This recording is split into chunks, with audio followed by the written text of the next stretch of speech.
পর্যন্ত স্যার আমি আপনাকে রিকোয়েস্ট করেছি অনেক গোষ্ঠীমারি রাজনৈতিক দল আমার দরকার আমাদের সন্তানদের বাঁচানো। আমি বুঝি আমাদের সন্তানদের রক্ত ঝরছে, আমি বুঝি আমাদের সন্তানদের লাশ মাটিতে পড়ছে, এইটা আমরা হইতে দিব না।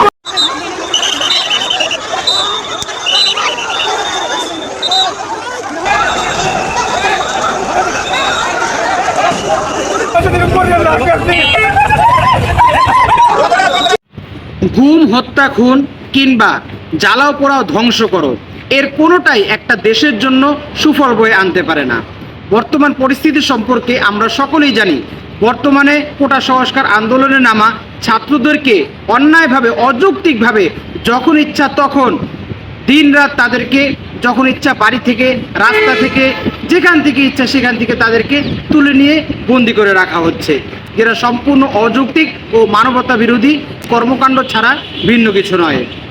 শুধু তাই নয়, একজন আইনজীবী বলেন কোটা সংস্কার আন্দোলনে প্রায় 200-র মতো মামলা হয়েছে, তার ভিতরে অজ্ঞাত আসামি করে প্রায় 2 লাখেরও বেশি ছাত্রদেরকে বন্দি করা হয়েছে, আটক করা হয়েছে।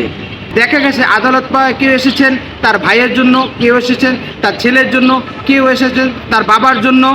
শুধু তাই নয়, দেখা গেছে কেউ রিক্সাওয়ালা, কেউ ছাত্র, কেউ পথচারী, কেউ বা অপ্রাপ্তবয়স্ক বাচ্চা। এই জাতীয় বিভিন্ন কোয়ালিটির, বিভিন্ন সেক্টরের বিভিন্ন নিরপরাধ মানুষকে অন্যায়ভাবে কোনো প্রকার যৌক্তিক প্রমাণ ছাড়াই, কোনো প্রকার ইনকোয়ারি ছাড়াই তাদেরকে যখন ইচ্ছা তখনই ধরে নিয়ে যাওয়া হচ্ছে, যা পাকিস্তান হানাদার বাহিনীর বর্বরতার সেই যুগকেও হার মানায়। তাই চলুন এ জাতীয় লোমহর্ষক, হৃদয় স্পর্শকাতর কিছু দৃশ্য আমরা ভিডিওর মাধ্যমে দেখে আসি। বাংলাদেশে কোটা সংস্কার আন্দোলনরত শিক্ষার্থীদের বিরুদ্ধে আইন শৃঙ্খলা রক্ষাকারী বাহিনী অতিরিক্ত শক্তি প্রয়োগ ও মানবাধিকার লঙ্ঘনের বিশ্বাসযোগ্য তথ্য প্রমাণ পেয়েছে জাতিসংঘ। যে কোনো পরিস্থিতিতে পদক্ষেপ নিতে প্রস্তুত জাতিসংঘ। জাতিসংঘের শান্তিরক্ষা মিশনের অন্যতম শীর্ষ শান্তিরক্ষী প্রেরণকারী দেশ হিসেবে আমরা বাংলাদেশকে মনে করিয়ে দিতে চাই তারা যেন মানবাধিকারকে সম্মান জানায়। আর শান্তিপূর্ণ প্রতিবাদের প্রতি সমর্থন জানিয়ে মার্কিন যুক্তরাষ্ট্র বাংলাদেশের সরকারি চাকরিতে কোটা সংস্কারের দাবিতে আন্দোলনকারী সাধারণ শিক্ষার্থীদের উপর হামলা, সহিংসতা ও হত্যাকাণ্ডের ঘটনায় আবারও নিজেদের প্রতিক্রিয়া জানিয়েছেন। এদিকে সম্প্রতি সরকারের পক্ষ থেকে দেখা মাত্র গুলির নির্দেশ এবং আইন বহির্ভূত হত্যাকাণ্ড এবং আইন শৃঙ্খলা রক্ষাকারী বাহিনীর দ্বারা সংঘটিত হত্যাকাণ্ড, সহিংসতা, নির্যাতন, গণগ্রেপ্তার ও সম্পদের যে ক্ষয়ক্ষতি হয়েছে তা নিয়ে উদ্বেগ জানিয়েছে ইউরোপীয় ইউনিয়ন। কোটা সংস্কার আন্দোলনকে কেন্দ্র করে সহিংসতার ঘটনায় রাজধানীর বিভিন্ন থানায় দাখিল করা হয়েছে 200-রও বেশি মামলা। আসামি 2 লাখেরও বেশি, যাদের অধিকাংশ মানুষই অজ্ঞাত। এমন পরিস্থিতিতে আইনজীবীরা বলছেন সিএম কোর্টে কয়েক গুণ বেড়েছে মামলার চাপ। বিপুল সংখ্যক আসামি ও তাদের স্বজনদের চাপে বেসামাল পরিস্থিতি আদালত প্রাঙ্গণে। আদালত প্রাঙ্গণের যেদিকেই চোখ যায় শুধু মানুষ আর মানুষ। কেউ সন্তানের জন্য, কেউ বাবা অথবা স্বামীর জন্য, কেউ বা আবার ভাইকে একটি পলক দেখার জন্য অপেক্ষা করছেন। পাও রিক্সা চালায়, আমার ঘরে সঞ্চারে চালায়, আমরা না খায় মরতেছি। ছোটো দোকান করে বন্ধ করে বাসায় চলে যেতেছে, ওই জয়কালী মন্দির থেকে আর গাড়িতে বেরিয়ে আলাইছে। আইনজীবীরা বলছেন আইন পেশায় আসার পর থেকে আদালতে এত মানুষের চাপ আর কখনো দেখেননি তারা। আগে যেখানে দিনে 1-2টি শুনানিতে অংশ নিতে হতো, এখন এই সংখ্যা বেড়েছে কয়েক গুণ। যে কোনো সময়ের চেয়ে এখন চাপ অনেক বেশি। এর আগেও রাজনৈতিক বিভিন্ন ঘটনা প্রেক্ষিতে চাপ হয়েছে, কিন্তু এখন সব প্রতিদিনই রাজধানীর বিভিন্ন এলাকার অগণিত আসামিকে আদালতে হাজির করা হচ্ছে। পরিস্থিতি এমন যে নাওয়া খাওয়ার সময় পাচ্ছেন না আইনজীবীরা। সব মিলিয়ে সকাল থেকে রাত অবধি চলছে আদালতের কার্যক্রম। আমরা 71-এর পাকিস্তান হানাদার বাহিনীদের নির্মমভাবে বাঙালির উপর নির্যাতন, দমন, পীড়ন, গুম, হত্যা, লুণ্ঠন দেখিনি।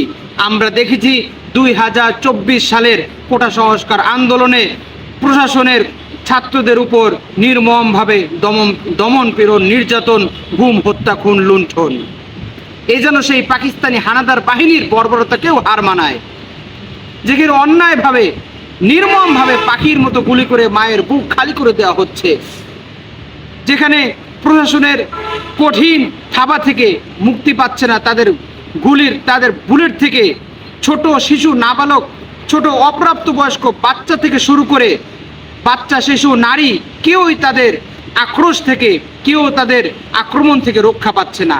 যাকে ইচ্ছা তাকে যখন ইচ্ছা তখন তারা কোনো প্রকার প্রমাণ ছাড়াই ইচ্ছা হচ্ছে জবাবদিহিতার নামে, জিজ্ঞাসার নামে তাদেরকে আটক করা হচ্ছে, তাদেরকে আটক করে নিয়ে যাচ্ছে।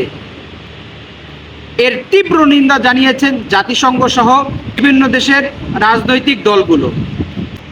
শুধু তাই নয়, এর তীব্র নিন্দা জানিয়েছেন বাংলাদেশের আইনজীবী, শিক্ষক শ্রেণী এবং দেশের সর্বাত্মক সর্বশ্রেণী সর্বসাধারণ, যার তীব্র নিন্দা জানিয়েছেন। তাদের মতে একটা দেশের ভাবমূর্তি ক্ষুণ্ণ করার জন্য, একটা দেশকে ধ্বংসে দ্বার প্রান্তে পৌঁছে দেওয়ার জন্য এতটুকুই যথেষ্ট যে সে দেশের সরকার, সে দেশের দায়িত্বশীলরা তাদের জনসাধারণের উপর অন্যায়ভাবে, অবিচারভাবে জুলুম, অত্যাচার, জুলুম, নির্যাতন ও দমন পীড়ন, গুম, হত্যা, লুণ্ঠন শুরু করে দেবে। এটাই একটা দেশকে তার ধ্বংসের দ্বার প্রান্তে পৌঁছে দেওয়ার জন্য যথেষ্ট। শুধু তাই নয়, একজন আইনজীবী বলেন, বর্তমান কোটা সংস্কার আন্দোলনে এত পরিমাণ ছাত্রদেরকে, সাধারণ জনগণকে আটক করে রাখা হয়েছে যে আইনজীবীদের শুনানিতে, তার শুনানির ব্যস্ততার কারণে তাদের ঘুম, খাওয়া, নাওয়া সব কিছু হারাম হয়ে গিয়েছে। আদালত পাড়ায় এত লোক সমাগম, কারো ভাইয়ের জন্য, কেউ তার ভাইয়ের জন্য এসেছে, কেউ তার ছেলের জন্য এসেছে, কেউ তার বাবার জন্য এসেছে, কেউ রিক্সা চালায়, কেউ ভ্যান চালায়, কেউ মুচি, কেউ মেথর, কেউ পথচারী, কেউ সাধারণ শিক্ষক, কেউ শিক্ষার্থী, কেউ দোকানদারি, সাধারণ মানুষ, কেউ বা কর্মজীবী, কেউ বা কর্মহীন। এভাবে বিভিন্ন পেশার বিভিন্ন মানুষকে সে আন্দোলনে অংশগ্রহণ করুক বা না করুক, মনে চাচ্ছে, তাকে দেখেছে, ধরে নিতে হবে, ধরে নিয়ে যাচ্ছে। এমন ধরপাকড় কখনোই কোনো দেশের সংবিধানে থাকতে পারে না। এটা সংবিধান বিরোধী, সম্পূর্ণ মন গড়া কর্মকাণ্ড ছাড়া ভিন্ন কিছু নয়।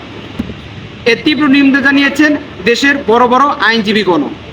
তারা বলেছেন, কোনো সংবিধানে নেই যে তার জনগণের উপর কোনো প্রকার যৌক্তিক দাবি ছাড়াই সরাসরি গুলির নির্দেশ দিতে হবে।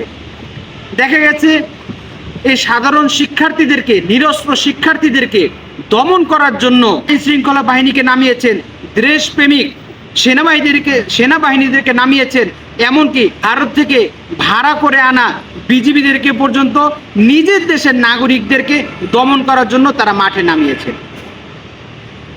আমরা বদরের যুদ্ধ দেখিনি, তার গল্প শুনেছি সাহাবীরা ছিলেন নিরস্ত্র 313 জন, তার বিপরীতে কাফেররা ছিল 1000 সশস্ত্র সৈনিক।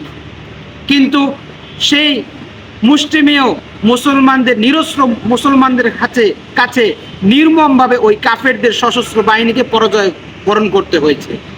সেই দৃশ্য আবারও পুনরাবৃত্তি হচ্ছে আজ 2024 সালে কোটা সংস্কার আন্দোলনে। আমরা দেখতে পাচ্ছি জান্তা সরকার, যারা দায়িত্বশীল আছেন, তারা আইন শৃঙ্খলা বাহিনীকে বল প্রয়োগ করে, আইন শৃঙ্খলা বাহিনীর মাধ্যমে সাধারণ নিরীহ শিক্ষার্থীদের উপর বল প্রয়োগ করে যেভাবে ইচ্ছা সেভাবে তাদেরকে আটক করছে, গুম করে নিয়ে যাচ্ছে, কাউকে বা পাখির মতো গুলি করে হত্যা করছে। কিন্তু তারপরও কি তারা সাধারণ শিক্ষার্থীদেরকে থামিয়ে রাখতে পারেনি। ছাত্ররা তাদের ভাইয়ের হত্যার দাবির জন্য আজও মাঠে বিদ্যমান এবং তাদের এখন একটাই দাবি, আমরা আমাদের ভাইয়ের রক্তের বিচার চাই। কেন আমাদের ভাইয়ের অন্যায়ভাবে আমাদের ভাইয়ের রক্ত ঝরানো হলো, এর সুষ্ঠু বিচার ও তদন্তের দাবিতে আমরা রাজপথ কখনোই ছাড়ব না, যতক্ষণ পর্যন্ত যারা এই নির্মমভাবে অন্যায়ভাবে হত্যাযজ্ঞের কাজ পরিচালনা করেছে তাদেরকে বিচারের আওতাধীন না আনা হবে, ততক্ষণ পর্যন্ত আমরা কখনোই রাজপথ ত্যাগ করব না। তাতে যদি আমাদের বুকে তাজা রক্ত যদি ঝরাতে হয়, তাও আমরা আমাদের বুকে তাজা রক্ত ঝরিয়ে দিব।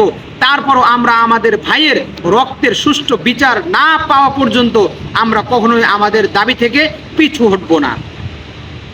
তাই আমি যারা দায়িত্বশীল আছেন তাদেরকে বলবো, এখনো সময় আছে, আপনারা আপনাদের অন্যায়মূলক এরকম ধরপাকড়, নির্যাতন, জুলুম, নির্যাতন, ধরপাকড় বন্ধ করুন এবং সকলকে নিয়ে সুষ্ঠু আলোচনায় বাংলাদেশের পরিস্থিতি স্থিতিশীল করুন এবং সুন্দর ও সমৃদ্ধশীল একটি বাংলাদেশ গড়ে তুলুন। এই বলে আমি আমার বক্তব্য শেষ করছি। আমিন ওয়া আখিরু দাওয়ানা আলহামদুলিল্লাহি রাব্বিল আলামিন। ওয়াসসালামু আলাইকুম ওয়া রাহমাতুল্লাহি ওয়া বারাকাতুহু।